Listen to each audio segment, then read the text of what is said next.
ஏசாயா 50ஆம் அதிகாரம். கர்த்தர் சொல்லுகிறார், நான் உங்கள் தாயை அனுப்பிவிட்ட போது அவளுக்கு கொடுத்த தள்ளுதர் சீட்டு எங்கே?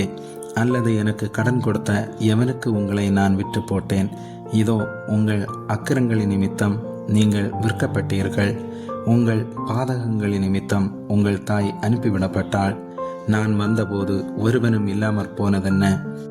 நான் கூப்பிட்ட போது மறு உத்தரவு கொடுக்க ஒருவனும் இல்லாமற் போனதென்ன? மீட்கக்கூடாதபடிக்கு என் கரம் குறுகிட்டோ? விடுவிக்கிறதற்கு என்னிடத்தில் பலன் இல்லாமற் போயிட்டோ? இதோ என் கண்டிதத்தினாலே கடலை வற்ற பண்ணி நதிகளை வெட்டாந்தரையாக்கி போடுகிறேன்.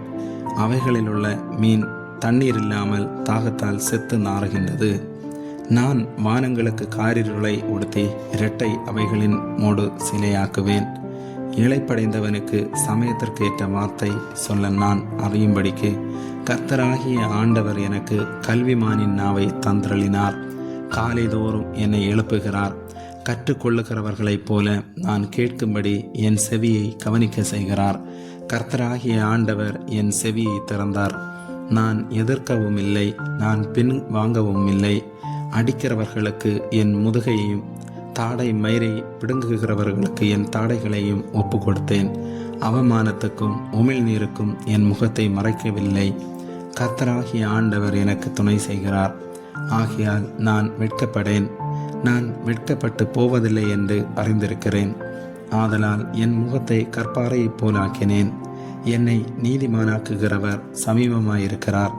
என்னோட வழக்காடுகிறவன் யார்? ஏகமாய் நிற்போமாக. யார் எனக்கு எதிராளி? அவன் என்னிடத்தில் வரட்டும். இதோ கர்த்தராகிய ஆண்டவர் எனக்கு துணை செய்கிறார். என்னை ஆக்கினிக்குள்ளாக தீர்க்கிறவன் யார்? இதோ அவர்கள் எல்லாரும் ஒரு வஸ்திரத்தை போல பழசாவார்கள். பொட்டுப்பூச்சி அவர்களை அரிக்கும்.